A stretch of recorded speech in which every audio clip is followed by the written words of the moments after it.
رب اشرح لی صدری ویسر لی امری واحلل عقدۃ من لسانی یفقہوا قولی رب زدنی علما رب یسر ولا تعسر وتمم بالخیر اعوذ باللہ من الشیطان الرجیم بسم اللہ الرحمن الرحیم۔ آج مقدمہ پارٹ 2 سٹارٹ کرتے ہیں۔ صحابہ کرام رضی اللہ عنہم نے سب سے زیادہ باریک بینی سے حیات طیبہ کے جس عملی پہلو کا مطالعہ کیا وہ عبادات تھیں۔ اس کے بعد سب سے زیادہ اہمیت اس جدوجہد کی تھی کہ جو آپ صلی اللہ علیہ وسلم کو دعوت دین کی تحفظ اور غلبہ اسلام کے لیے جنگوں کے میدان میں کرنی پڑی، پھر معاملات، پھر اخلاق و آداب، پھر فضائل اعمال تھے۔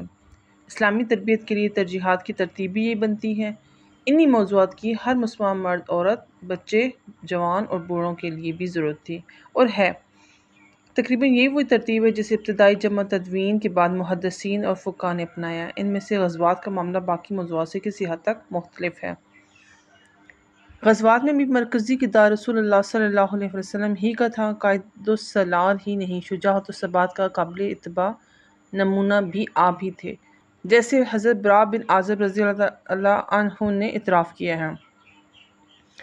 ہم اللہ کی قسم جب معرکہ گرم ہوتا تو آپ صلی اللہ علیہ وسلم کے پیچھے پناہ لیتے، اور ہم میں سے بہادر وہی ہوتا جو آپ صلی اللہ علیہ وسلم کا ساتھ دے سکتا۔ جہاد اور لڑائی کے تمام معاملات میں نمونۂ عمل رسول اللہ صلی اللہ علیہ وسلم تھے۔ تمام بڑے فیصلے بھی آپ ہی کرتے تھے۔ جہاں مشورے کی ضرورت ہوتی وہاں مشورہ بھی طلب کرتے تھے۔ جہاد و قتال کے حوالے سے یہ سارے فیصلے آئندہ امت کے لیے اجتہاد و استنباط کی بنیاد ہیں۔ وہ ساری روایات جن سے احکام کا استنباط ہو سکتا ہے، ان سب سے زیادہ ضرورت محدثین و فقہاء اور ان کے بعد مفسرین کو تھی، اور انہی کی کتابوں میں ان کو جگہ ملی۔ لیکن رسول اللہ صلی اللہ علیہ وسلم کی میت میں میدان قتال میں بہادری کے جوڑ دکھانے والے جانثاروں نے بھی آپ صلی اللہ علیہ وسلم کے اتباع میں آپ کے ساتھ مل کر شجاعت و تہوار، عزمیت و جانثاری کی غیر معمولی داستانیں رقم کی تھیں۔ صحابہ رضی اللہ عنہم کے یہ کارنامے اللہ اور اس کے رسول صلی اللہ علیہ وآلہ وسلم اور پوری امت کے سامنے سرمایہ افتخار تھے۔ آپ کے ساتھ جہاد میں شرکت کرنے والوں نے جو کیا وہ بھی عظیم تھا۔ جانثاری کا جو طریقہ اپنایا وہ بھی بے مثل تھا۔ اسی طرح اپنے احساسات وہ جس طرح اشعار برعکس جہاد و غزوات کے دوران میں کی گئی شاعری مبالغے سے پاک، دل کے سچے جذبات کی ترجمان، پیش آنے والے واقعات کے سچے بیان پر مبنی اور جنگ کی حقیقی کیفیتوں کی صحیح آئینہ دار ہے۔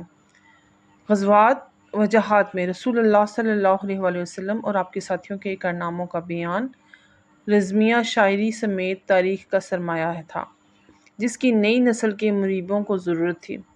جس طرح غزوات جہاد کے حوالے سے صحابہ کی ان روایات کو جن سے احکام جہاد اخذ کیے جا سکتے ہیں، محدثین، فقہاء اور مفسرین نے اپنی ضرورتوں کے لیے استعمال کیا، اسی طرح صحابہ کے عظیم الشان کارناموں اور ان سے متعلقہ اشعار کو مورخوں اور سیرت نگاروں نے زیادہ سے زیادہ تفصیلات سمیت اپنی ضرورت اور اپنے نقطہ نظر سے اکٹھا کیا۔ فقہ اور سیرت و تاریخ دونوں محاذوں پر کام کرنے والے بنیادی طور پر محدثین ہی تھے۔ ہر عنوان سے حدیث و روایات جمع کی، پھر حسب ضرورت الگ الگ انداز میں الگ الگ عناوین کے تحت ان کو مرتب کیا۔ علم حدیث کی تدوین و ترتیب اپنے طور پر ارتقائی مراحل سے گزرتی رہی، اور غزوات اور متعلقہ اموار کی جمع تدوین کا سلسلہ مستقل طور پر بھی جاری رہا۔ جنگیں زیادہ تر مدینہ سے باہر نکل کر کی گئیں۔ طویل اور پرصحبت سفر جہاد ہی کا حصہ تھا، اس لیے غزوات کے دوران میں میدان جنگ میں وقوع پذیر ہونے والے واقعات کے علاوہ جہاد کی غرض سے کیے جانے والے سفر اور ان کے دوران میں پیش آنے والے واقعات میں پوری رویداد کا لازمی حصہ تھے۔ جہاد کا بیان سفر سے شروع ہوتا اور سفر ہی پر ختم ہوتا تھا۔ سیرت کا مفہوم۔ سیرہ کا مادہ سین یا را سیر ہے، جس کی معنی چلنے اور فاصلہ طے کرنے کے ہیں۔ سیرہ کی جمع سیر ہے۔ اوائل اسلام میں لفظ سیر کا اطلاق رسول اللہ صلی اللہ علیہ وسلم کے ان سفروں پر ہوا جو زیادہ تر غزوات کے لیے کیے جاتے تھے۔ چونکہ سفر اور غزوات ان دونوں کے احوال اکٹھے مدون کیے جاتے ہیں، اس لیے انہیں ملا کر ان پر مغازی و سیر کا اطلاق کیا جاتا تھا، اور اس عنوان کے تحت آپ صلی اللہ علیہ وسلم کے غزوات اور ان کے لیے اختیار کردہ سفروں کا حال بیان کیا جاتا تھا۔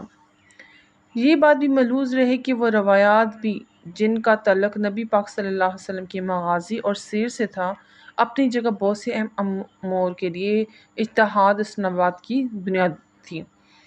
مورخین کے علاوہ فقہاء نے سیر کے نام سے جو کتابیں لکھی ان کا موضوع نہیں، ان کی مثالیں السیر کتاب السیر الصغیر، کتاب الصغیر الکبیر لا محمد بن حسن الشیبانی۔ ان کتابوں کو ڈاکٹر محمد حمید تھے۔ مورخین نے غزوات و سیر کے نام سے جو کتابیں لکھی ان کے محتویات میں بتدریج توسیع ہوتی گئی۔ مغازی کے علاوہ رسول اللہ صلی اللہ علیہ وسلم کے بارے میں کہے گئے اشعار، آپ صلی اللہ علیہ وسلم کے تمام شخصی اور خاندانی حالات، رشتے، بعثت سے پہلے پیش آمدہ واقعات اور بعد ازاں آپ کے فضائل و خصائل اور عادات شمائل سب سیرت کے موضوع میں شامل ہوتے گئے۔ دلچسپ بات یہ ہے کہ لفظ سیرت کے مفہوم میں بجائے خود اتنی وسعت موجود ہے کہ مذکورہ بالا سب امور بلکہ اس سے مستنبط احکام اور ان کے تجزیے سے حاصل ہونے والے اسباق سب اس میں شامل ہو سکتے ہیں۔ لفظ سیرہ سار یا سیر سے اسم ہے۔ اس کا اردو مترادف چال ڈھال ہے۔ چال ڈھال کے لفظوں سے ذہن میں ہیبت اور حالت کا تصور ابھرتا ہے۔ قرآن کریم میں سیرہ کا لفظ بالکل انہی معنی میں استعمال ہوا ہے۔ کوئی طور پر جب حضرت موسیٰ علیہ السلام کے عصا نے طٰ آیت نمبر 20 اسے پکڑ لو اور ڈرو نہیں، عنقریب ہم اسے اس کی پہلی ہیبت پر لوٹا دیں گے۔ چونکہ سیرہ کی جمع سیر ہے اس لیے سیر کے معنی احوال ہی کے ہیں۔ سیر و مغازی کی تدوین اور ارتقاء۔ رسول اللہ صلی اللہ علیہ وسلم کے احوال سفر کے بیان سے لے کر وسیع ترین معنی میں آپ کی سیرت کی تدوین و تالیف اور اس کے ارتقاء کا جائزہ اپنی جگہ بہت سی دلچسپ اور علمی اعتبار سے انتہائی اہم ہے۔ اسلامی تاریخ کے اولین دور سے لے کر عہد با عہد جن خوش قسمت انسانوں نے خود کو رسول اللہ صلی اللہ علیہ وسلم کے احوال و اقوال اور شمائل و خصائل کے بیان کے لیے وقف کیا، مطالعہ سیرت سے پہلے ان کے کارناموں پر ایک سرسری نگاہ بھی کاری کے لیے بے شمار علمی فوائد اور معنوی اعتبار سے ایک انوکھے لطف کا باعث ہے۔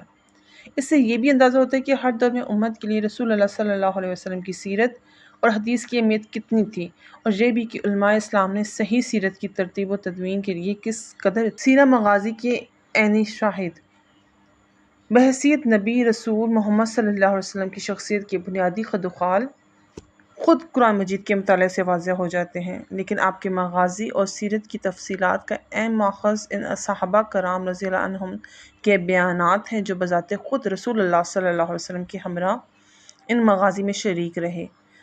کتب صحیحہ و سنن میں نبی پاک صلی اللہ علیہ وسلم کے غزوات کے زیادہ تر احوال حضرت علی، حضرت عباس، حضرت عبد الرحمن بن عوف، حضرت عبداللہ بن مسعود، حضرت جابر بن عبداللہ، حضرت زید بن ثابت، حضرت ابو موسیٰ اشعری، حضرت ابو قتادہ، حضرت سلمہ بن اکوع وغیرہ رضی اللہ عنہم اجمعین سے مروی ہے۔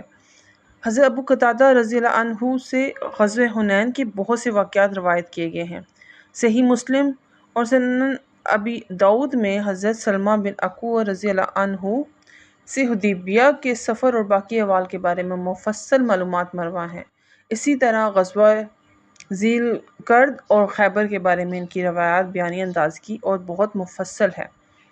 حضرت طلحہ رضی اللہ عنہ نے جنگ احد کے واقعات بیان فرمائے۔ حضرت سہل بن سعد رضی اللہ عنہ سے جنگ خندق کے واقعات مروی ہیں۔ حضرت عائشہ رضی اللہ تعالیٰ غزوات کے مفصل احوال روایت کیے گئے۔ بعض غزوات کی وہ ایک طرح سے خود شاہد تھیں، مثلاً غزوہ احد کے جس میں انہوں نے ابتدائی طبی امداد اور پانی پلانے کی خدمات سر انجام دیتے ہوئے شرکت کی۔ صحیح بخاری میں ان سے جنگ احد کی تفصیلات روایت ہوئیں۔ اس کے بعد نوجوان صحابہ آتے ہیں، ان میں عبداللہ بن عمر، عبداللہ بن عمرو بن عاص، انس بن مالک، برا بن عازم، عبداللہ بن زبیر اور دیگر صحابہ رضی اللہ عنہم اجمعین شامل ہیں۔ حضرت ابو ہریرہ رضی اللہ عنہ سے بھی بہت سی تفصیلات مروی ہیں۔ وہ خیبر کے موقع پر مسلمان ہوئے اور بعد کی ممات میں شامل رہے۔ بہت سی جنگوں کے احوال انہوں نے اپنے ساتھی صحابہ سے حاصل کیے۔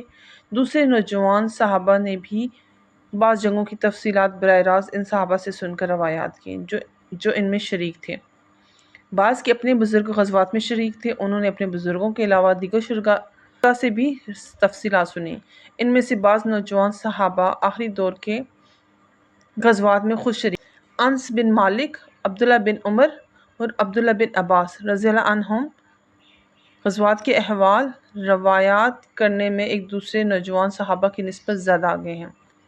حضرت انس رضی اللہ عنہ رسول اللہ صلی اللہ علیہ وسلم کے خادم کی حیثیت سے جنگ بدر میں بھی آپ کے ساتھ تھے، لیکن کم عمری کی وجہ سے انہیں قتال میں شریک نہیں کیا گیا۔ غزوہ احد کے بھی وہ عینی شاہد تھے۔ ان کے فرزند موسیٰ بن انس رحمۃ اللہ کہتے ہیں کہ حضرت انس رضی اللہ عنہ نے بعد ازاں 8 غزوات میں شرکت۔ انہوں نے مختلف جنگوں کی بیش تفصیلات روایات کی ہیں۔ ان میں سے کچھ تفصیلات انہوں نے دوسرے صحابہ سے لی ہیں۔ حضرت عبداللہ بن عمر رضی اللہ عنہ سب سے پہلے غزوہ خندق میں شریک ہوئے، پھر بیعت رضوان سمیت بعد کی جنگوں میں شامل رہے۔ خلافت راشدہ کے زمانے میں وہ شام، عراق، بصرہ، فارس اور مصر کے جہاد میں شریک ہوئے۔ خندق سے پہلے کے غزوات کی معلومات انہوں نے اپنے والد اور دیگر بزرگوں سے۔ عبداللہ بن عباس رضی اللہ عنہ جو اس امت کے حبر بہت بڑے عالم ہیں، انہوں نے رسول اللہ صلی اللہ علیہ وسلم کی بہت سی احادیث، آپ کی حیات مبارکہ کے واقعات اور آپ کے غزوات کے حالات بیان کیے ہیں۔ حالانکہ صحیح ترین روایات کے مطابق رسول اللہ صلی اللہ علیہ وسلم کی رحلت کے وقت ان کی عمر 15 برس تھی۔ اس سے زیادہ اہم بات یہ ہے کہ فتح مکہ والے سال وہ اپنے خاندان کے ساتھ مکہ ہی میں مقیم رہے۔ اس قرآن پاک میں سورۃ نساء مگر وہ مرد، عورتیں اور بچے جو بے بس ہوں کی تفسیر کرتے ہوئے خود کہتے ہیں، میں اور میری والدہ ان میں سے تھے جنہیں ضعیف سمجھا جاتا تھا، جو لوگ کمزوری و بیچارگی کے عالم میں کافروں کے درمیان رہنے پر مجبور تھے۔ میں بچوں میں سے اور میری والدہ عورتوں میں سے تھیں۔ یہ صحیح بخاری سے لیا گیا ہے۔ حضرت عبداللہ بن عباس رضی اللہ عنہ نے غزوات اور رسول اللہ صلی اللہ علیہ وسلم کے سوا حیات کے زمن میں جو روایات کیا ہے، انہوں نے انتہائی رغبت شوق سے بزرگ صحابہ سے اخذ کیا تھا۔ وہ اپنے شوق کے حوالے سے خود فرماتے ہیں، جب رسول اللہ صلی اللہ علیہ وسلم وفات پا گئے تو میں نے ایک انصارہ سے کہا، آؤ اللہ کے رسول صلی اللہ علیہ وسلم کے صحابہ سے آپ صلی اللہ علیہ وسلم کے احوال و احوال کے بارے میں پوچھیں، آج ان کی تعداد بہت زیادہ ہے۔ وہ کہنے لگے، فرزند عباس، تمہارا حال عجیب ہے۔ تم سمجھتے ہو کہ لوگوں کو تمہاری ضرورت ہے، جبکہ لوگوں میں اللہ کے رسول اللہ صلی اللہ علیہ وسلم کے وہ سب صحابہ موجود ہیں جنہیں تم دیکھ رہے ہو۔ چنانچہ میں نے انہیں نظر انداز کر دیا اور حصول علم میں لگ گیا۔ جب مجھے کسی شخص کی روایت کردہ حدیث کا پتہ چلتا تو میں اس کے ہاں حاضری دیتا۔ اگر وہ دوپہر کی نیند میں ہوتا، میں کمر اور گھٹنوں کے گرد چادر باندھ کر اس کے سہارے بیٹھ جاتا اور ہوا مجھ پر گرد پھینکتی رہتی۔ وہ باہر آتا، مجھے دیکھتا اور کہتا، اے رسول اللہ صلی اللہ علیہ وسلم کے چچا زاد، آپ کس غرض سے آئے ہیں؟ آپ مجھے پیغام بھیجتے تو میں آپ کے ہاں چلا آتا۔ میں کہتا، نہیں، میں زیادہ حق رکھتا ہوں کہ میں آپ کے پاس آؤں۔ بس میں ان سے رسول اللہ صلی اللہ علیہ وسلم کی حدیث کے بارے میں سوال کرتا، اور انصارہ جنہوں نے میں نے حصول علم میں اپنا ساتھ دینے کو کہا تھا زندہ رہے، حتیٰ کہ ایک وقت آیا جب انہوں نے دیکھا کہ میرے ارد گرد لوگوں طلبان حدیث کا مجمع لگا ہوا ہے اور مجھ سے سوال کر رہے ہیں۔ اس وقت انہوں نے اس سے واضح ہوتا ہے کہ صحابہ کی نوجوان نسل اور پھر ان کے شاگرد جس علم کے طلبگار تھے، وہ جسے آگے روایت کرتے تھے رسول اللہ صلی اللہ علیہ وسلم کی باتیں اور آپ ہی کے اقوال و احوال تھے۔ سیرت اور اس سے متعلقہ معلومات ابتدا ہی سے علم کا انتہائی اہم حصہ تھیں اور عہد بعہد ان کی اہمیت میں اضافہ ہوتا۔ معروف تابعی اکرمہ رحمہ اللہ کی روایت ہے کہ ابن عباس رضی اللہ عنہ علم کا سمندر تھے، کوئی علمی معاملہ ان کے لیے مشقت کا باعث نہ ہوتا تھا۔ اس صحیح بخاری میں ہے، ایسا کیوں نہ ہوتا کہ جب خود رسول اللہ صلی اللہ علیہ وسلم ان کے بارے میں دعا کی تھی، اے اللہ اسے قرآن مجید کا علم عطا، اور جگہ اور اے اللہ اسے حکمت سکھا دے۔ حضرت عبداللہ بن عباس رضی اللہ عنہ نے جن صحابہ کرام رضی اللہ عنہم سے اخذ کیا، ان میں حضرات عمر، علی، معاذ، عباس بن عبد المطلب، عبد الرحمن بن عوف، ابو سفیان صخر بن حرب، ابو ذر، ابی بن کعب اور زید بن ثابت رضی اللہ عنہم اجمعین کے علاوہ بھی بہت سے صحابہ کرام شامل ہیں۔ آگے جلیل القدر تابعین کی وہ بہت بڑی جماعت ان کی شاگرد ہے۔ حضرت ابن عباس رضی اللہ عنہ کی زندگی میں لوگ ان کی مرویت لکھ لیتے تھے اور دوسرے ان سے نقل کرتے تھے۔ یہ بھی ہوتا کہ بعض ناقلین بعد ازاں موقع تلاش کر کے ان لکھی ہوئی حدیث کی توثیق حضرت ابن عباس رضی اللہ عنہ سے کروا لیتے۔ جب عباس رضی اللہ عنہ نابینا ہو گئے تو ان کے پاس طائف کے صاحب علم حاضر ہوئے۔ وہ ان کی روایت لکھی ہوئی صورتوں میں اپنے ساتھ لائے اور براہ راست آپ سے ان حدیث کے سماع کا مطالبہ کیا۔ آپ نے حدیث بیان کرنی شروع کی تو ان کی ترتیب لکھی ہوئی کتابوں سے مختلف تھی۔ ان کے لیے آپ کو اپنی سنائی ہوئی حدیث مقدم و مؤخر کرنا پڑ گئی تھی۔ آپ نے یہ حال دیکھا تو فرمایا، میں نے اپنی اس مصیبت سے حیران و پریشان ہو گیا ہوں۔ جس کے پاس میرا علم میری بیان کردہ حدیث کا ذخیرہ ہے وہ خود پڑھے۔ میرا اقرار اس کے لیے اس بات کا مترادف ہوگا کہ میں نے حضرت براء بن عازب انصاری رضی اللہ عنہ بھی ایک نوعمر صحابی تھے اور حضرت عبداللہ بن عمر رضی اللہ عنہ کے ہمجولی تھے۔ دونوں کو کم سنی کی بنا پر جنگ بدر میں شمولیت کی اجازت نہ ملی تھی۔ حضرت براء رضی اللہ عنہ غزوہ بدر میں شامل نہ ہو سکے، لیکن شرکاء سے ان کی حاصل کردہ تفصیلات اور اس جنگ کے حیران کر دینے والے امور کی طرف ان کی توجہ ان کی علمی جستجو کی دلیل ہے۔ بدر کے حوالے سے امام بخاری رحمہ اللہ نے ان کی روایت اس طرح عمرۃ القضاء کے سفر اور مناسک حج کی تفصیلات بخاری اور مسلم دونوں نے حضرت براء بن عازب رضی اللہ عنہ کے حوالے سے روایت کی ہیں۔ ان روایات میں ضمناً معاہدہ حدیبیہ کی بہت سی تفصیلات بھی آ گئیں۔ اسی طرح بخاری، مسلم، ترمذی اور ابو داؤد رحمہ اللہ نے ابو اسحاق سبی کے واسطے سے غزوہ حنین کی کئی تفصیلات حضرت براء بن عازب رضی اللہ عنہ سے روایات کی ہیں۔ امام ترمذی رحمہ اللہ نے یمن کے مختلف علاقوں میں حضرت علی بن ابی طالب اور حضرت خالد بن ولید رضی اللہ عنہ کی جنگی مہمات کے حوالے سے بھی بعض واقعات براء بن عازب رضی اللہ عنہ کی وضاحت سے روایت۔ مجموعی طور پر حضرت براء بن عازب رضی اللہ عنہ 15 غزوات میں رسول اللہ صلی اللہ علیہ وسلم کے ساتھ شریک ہوئے اور ان کی تفصیلات بیان کی۔ ان کی کل روایات کی تعداد 503 ہے۔ حضرت ابو ہریرہ رضی اللہ عنہ نے خیبر کے موقع پر حاضر ہو کر اسلام قبول کیا۔ دوسرے صحابہ کے ساتھ ساتھ انہوں نے بھی خیبر اور بعد کے غزوات کے حالات بیان کیے۔ انہوں نے پہلے کی بعض جنگوں کے واقعات بھی تفصیل سے بیان کیے۔ مثلا انہوں نے جنگ رجی کا واقعہ اور اس کے دوران میں عاصم بن عمر بن خطاب کے نانا حضرت عاصم بن ثابت انصاری کی شہادت اور خبیب اور حضرت زید بن دسنہ رضی اللہ عنہ کی گرفتاری، پھر حضرت خبیب کی شہادت کے واقعات تفصیل سے بیان کیے ہیں۔ ان کے دل میں علم کی جستجو اور اس کے حصول کی خواہش اس قدر تھی کہ انہوں نے پہلے ایمان لانے والے صحابہ سے ان واقعات کی تفصیلات جمع کی اور پھر پوری ذمہ داری سے آگے روایت کیا۔ ان حقائق سے پتہ چلتا ہے کہ عہد صحابہ بلکہ خود عہد نبوی میں نوجوانوں کی مغازی اور سیر کے واقعات کی تفصیلات جاننے، جمع کرنے، حفظ کرنے اور انہیں آگے بیان کرنے کا شوق کتنا ورفا تھا۔ سیرت نبوی پر اولین صحیفے۔ انتہائی نوعمر صحابہ میں جنہیں دیگر حدیث کے ساتھ مغازی سیر کی روایات سے خصوصی شوق تھا، حضرت سہل بن ابی حشمہ اور حضرت سعید بن سعد بن عبادہ خزرجی رضی اللہ عنہم نمایاں ہیں۔ ان دونوں نے مغازی اور سیر میں لکھے ہوئے صحیفے چھوڑے جس سے بعد کے مصنفین امام احمد، طبری، بلازری رحمۃ اللہ وغیرہ نے استفادہ کیا۔ تابعین اور سیر و مغازی کی تعلیم و تالیف۔ عہد نبوی کے بعد کم عمر صحابہ کے ساتھ ساتھ تابعین نے بھی اس جستجو کو آگے بڑھایا۔ انہوں نے حدیث کے علاوہ مغازی میں بھی صحابہ کرام کی مرویت کو خود قلم بند کیا۔ یہ لوگ حفظ کے ساتھ کتابت سے بھی کام لیتے تھے، اس لیے انتہائی معتبر تھا۔ امام بخاری رحمہ اللہ نے حضور اللہ صلی اللہ علیہ وسلم کے فتح مکہ کے سفر کی تفصیلات حضرت عروہ بن زبیر رحمہ اللہ کی روایت سے پیش کی۔ صحیح بخاری میں یہ بیان کیا گیا ہے۔ حضرت عروہ 23 ہجری میں۔ امام مسلم نے فتح مکہ کی بعض تفصیلات عبداللہ بن رباح رحمہ اللہ کی روایت سے بیان کی جو انہوں نے حضرت ابو ہریرہ رضی اللہ عنہ سے حاصل کی تھی۔ اس پہ کچھ نکات ہیں، جیسے سعید بن مسیب مخزومی رحمہ اللہ معروف طبی، محدث اور فقیہ تھے۔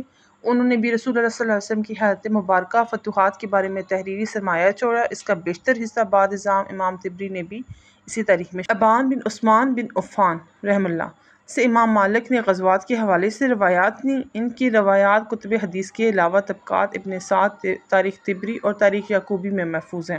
ابو فضالہ عبداللہ بن کعب بن مالک رحم اللہ سے اصحاب مغازی میں سے ابن اسحاق اور طبری نے استفادہ کیا۔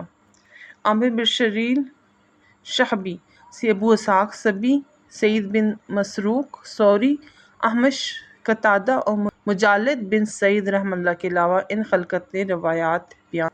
قاسم بن محمد بن ابی بکر صدیق کی بیان کردہ روایات محدثین کی کتابوں کے علاوہ طبری، بلاذری، وقدی رحم اللہ وغیرہ۔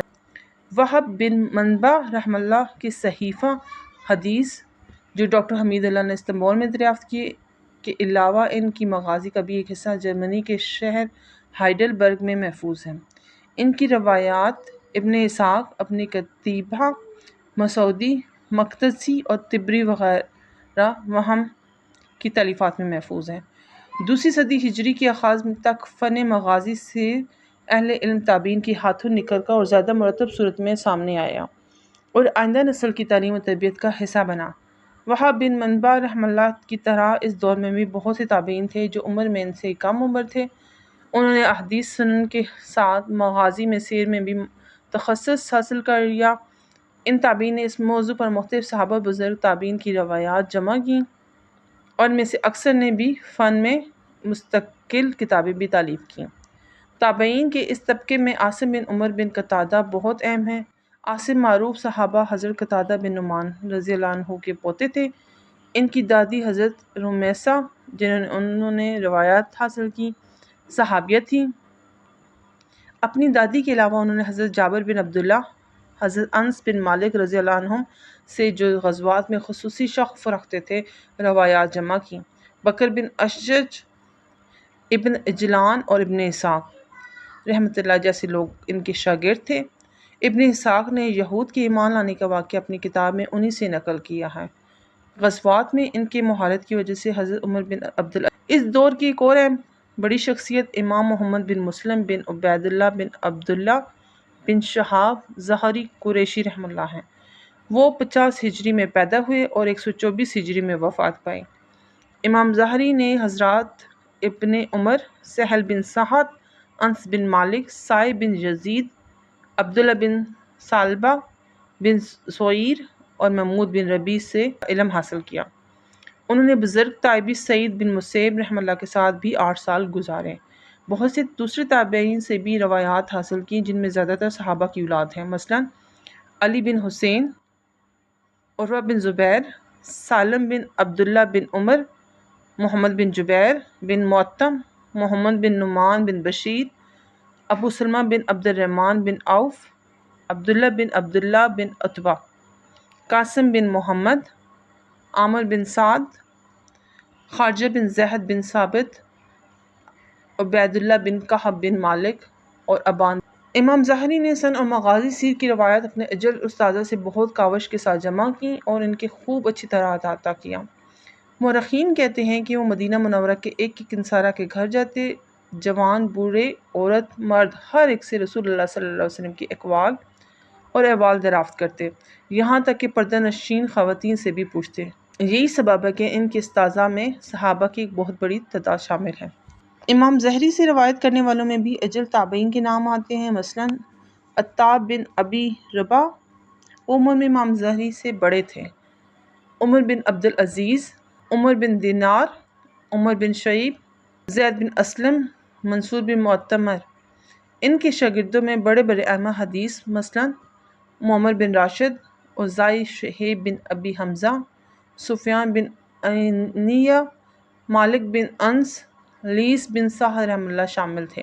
فن مغازی اور سیر کے امام موسیٰ بن عقبہ اور محمد بن اسحاق رحم اللہ بھی امام ظہری کے فیض یافتہ تھے۔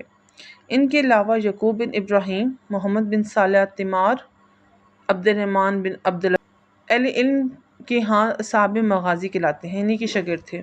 ان سب نے مغازی میں مفصل اور وسیع تحریر سرمایہ چھوڑا۔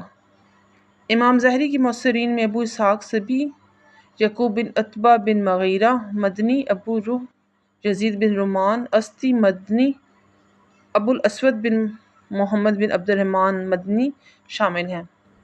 مؤخر ذکر تحریروں میں اصحاب کتب ستہ کے علاوہ ابن سعد طبری، بلازری، ابن اجر، ابن کثیر، ابن قیم اور ابن سید الناس رحمۃ اللہ نے خوب استفادہ کیا۔ حافظ ابن اجر نے مغازی اور سیر میں ان کی کتاب سے 48 روایات اپنی کتاب الصحابہ میں نقل کی۔ مغازی اور سیر کے حوالے سے اس دور کی ایک اور بڑی شخصیت موسیٰ بن عقبہ ہے۔ وہ خاندان زبیر کے غلام تھے۔ سیدنا عبداللہ بن عمر رضی اللہ عنہ کو دیکھا تھا۔ حدیث میں حضرت امام مالک کے استاد تھے۔ امام مالک مغازی اور سیر میں ان کی مہارت فن سیکھنے کی ترغیب دیتے تھے۔ ان کی روایت کتب ستہ کے علاوہ ابن کثیر اور ابن حجر وغیرہ کی تصنیفات میں محفوظ ہیں۔ ایڈورڈ سخاؤ نے 1904 میں ان کے مغازی کا ایک حصہ المنتقى میں مغازی موسیٰ بن عقبہ کے نام سے طبع کرایا۔ انہی برلن سے ملا تھا۔ اسی دور میں مغازی کے بہت بڑے امام اور محدثین مورخین کے استاد عبداللہ بن ابو بکر بن اعظم، داؤد بن حسین اموہ، سلمان بن طرخان تیمی ہوئے، جن کی روایات کتب ستہ کے علاوہ ابن معتمر شبلی اور ابن حجر کی تصنیفات اور سہیلی کے عروض الانفاف۔ انہوں نے سیرۃ الصحیحہ کے نام سے کتاب بھی تالیف کی۔ اس کے 77 صفحات معروف مستشرق وان کریمر کی کاوش سے 1806 کتاب المغازی کے ضمیمے کے طور پر طبع ہوئے۔ فن سیرت ان اولین صحابہ مغازی سیر سے جو مرویت کے بعد مؤلفین نے اپنی کتابوں میں محفوظ کی، ان پر نظر ڈالتے ہوئے فن سیرت کا ایک اہم ارتقائی مرحلہ سامنے آیا۔ پہلی صدی ہجری کی آخر اور دوسری صدی ہجری کی پہلی چوتھائی تک پہنچتے پہنچتے سیرت کے مفہوم میں خاصی وسعت آ چکی تھی۔ اس وقت تک سیرت محض رسول اللہ صلی اللہ علیہ وسلم کے غزوات اور سفروں کے تذکرے تک محدود نہ رہی تھی، بلکہ اس میں آپ صلی اللہ علیہ وسلم کی نسب، آپ کے زمانہ ولادت اور اس سے ماقبل کے حالات، آپ کے بچپن، جوانی اور بعثت سے پہلے کے دیگر اہم واقعات کا ذکر بھی شامل ہے۔ جب ہمارے ہاتھ میں ابن اسحاق کی مغازی کا پہلا حصہ آتا ہے تو ہم دیکھتے ہیں کہ اس میں سیرت کا آغاز نبی کریم صلی اللہ علیہ وسلم کے نسب مبارک سے کیا گیا ہے، جن کی تفصیلات حضرت ابراہیم علیہ السلام سے شروع ہوتی ہیں۔ پھر اس میں یمن، وہاں کے قبائل اور بادشاہوں کے حالات ہیں۔ اس کے بعد عمرو بن لہی کے ذریعے سے بت پرستی کے رواج، بنو جرہم کے حالات اور ان کے ہاتھوں زمزم کے بند ہونے، پھر جناب عبد المطلب کے ہاتھوں اس کی بازیافت، آپ صلی اللہ علیہ وسلم کے ننیال کے حالات اور اس کے بعد سیدت خدیجہ رضی اللہ عنہا اور آپ کے ساتھ رسول اللہ صلی اللہ علیہ وسلم کی شادی کے واقعے اور احبار و رہبان خصوصاً یہود کی طرف سے آخری نبی کی بعثت کے انتظار کا بھی تذکرہ ہے۔ اسی ضمن میں حضرت سلمان فارسی رضی اللہ عنہ کے اسلام لانے کا واقعہ بھی بیان کیا گیا ہے۔ اس کے بعد کعبہ کی تعمیر جدید، بعثت سے قبل ورقہ بن نوفل کی عیسائیت، غار حرا میں نبی صلی اللہ علیہ وسلم کی خلوت، نزول وحی کی ابتدا، لیلۃ القدر کی تحدید، انقطاع وحی اور سابقون اولون کے ناموں، مشرکین کی طرف سے ایذا، نبی اکرم صلی اللہ علیہ وسلم کا اقتصادی بائیکاٹ، ہجرت حبشہ، رسول اللہ صلی اللہ علیہ وسلم کی دعوت، جناب ابو طالب اور سیدہ خدیجہ رضی اللہ عنہا کی وفات، آپ صلی اللہ علیہ وسلم کی صاحبزادیوں کی شادیوں اور آپ کی تمام شادیوں کا تذکرہ یکجا ہے، دشمنوں کا بیان، پھر رسول اللہ صلی اللہ علیہ وسلم کی نبوت کی نشانیاں۔ اس کے ساتھ ہی اہل یمن میں ام شریک دوسیہ اور ابو ہریرہ دوسی، پھر عدی بن حاتم، جریر بن عبداللہ رضی اللہ عنہ کے ایمان لانے کے واقعات بیان کیے گئے ہیں۔ یہ واقعات ترتیب زمانی کے اعتبار سے بہت بعد کے ہیں، لیکن اہل یمن کے تذکرے کے ساتھ یکجا کر دیے گئے ہیں۔ اس کے بعد بیت المقدس تک آپ کے اسرا رات کے قصے میں مکہ مکرمہ سے بیت المقدس تک اور اس کے ساتھ ہی آپ کے غزوات کے حالات شروع ہو جاتے ہیں۔ ابن اسحاق کی سیرت کا جو حصہ دستیاب ہوا وہ جنگ واقعات پر ختم ہو جاتا ہے۔ ابن اسحاق کے استاذہ میں ایک اہم استاد مشہور غازی عبد المالک بن محمد بن عمرو بن حزم مدنی ہیں۔ وہ ابن اسحاق کے بعد 176 یا 177 ہجری میں فوت ہوئے۔ ابن اسحاق کے معاصرین میں سے مشہور اہم معاصر معمر بن راشد، ان کی کتابوں سے معروف ترین محدثین کے علاوہ بلازاری، ابن سعد اور طبری جیسے مورخین ہیں۔ ان کی مغازی کا مکمل نسخہ شکاگو میں موجود ہے، جسے نبیہ عبود نے اضافہ کر کے شائع کیا ہے۔ ان کی کتاب کے ایک حصے کے نسخے استنبول، رباہت اور دمشق میں بھی موجود ہیں۔ ابن اسحاق کے دیگر معاصرین میں ابو محمد عبد الرحمن بن عبد العزیز حنیفی، محمد بن صالح بن دینار، عبداللہ بن جعفر مخرمی اور ابو مشر سندھی ہیں۔ یہ سب اپنی اپنی جگہ بلند مرتبہ ماہرین سیرت سمجھے جاتے ہیں۔ ابن اسحاق کے شاگردوں میں زیاد بن عبداللہ بکائی، سلمہ بن فضل ابریش انصارہ، یونس بن بکیر شیبانی، ابو العباس وہب بن جریر بن حازم ازدی زیادہ معروف ہیں۔ انہی چاروں نے ابن اسحاق کی سیرت کو روایت کیا۔ بکائی سے استفادہ کرنے والوں میں امام احمد بن عبدہ، ابو غسان نحوی، اسماعیل بن توبہ اور عمر بن زرارہ جیسے محدثین اور ابن شام جیسے امام مغازی وسیع شامل ہیں۔ دوسری صدی ہجری سیرت نویسی کے عروج کی صدی ہے۔ اس صدی کے دیگر ممتاز سیرت نگار ابو اسحاق ابراہیم بن محمد فزاری، ان تینوں نے سیرت پر مستقل کتابیں تصنیف کی جو بعد میں مورخین اور اصحاب سیر کی کتابوں میں محفوظ ہیں۔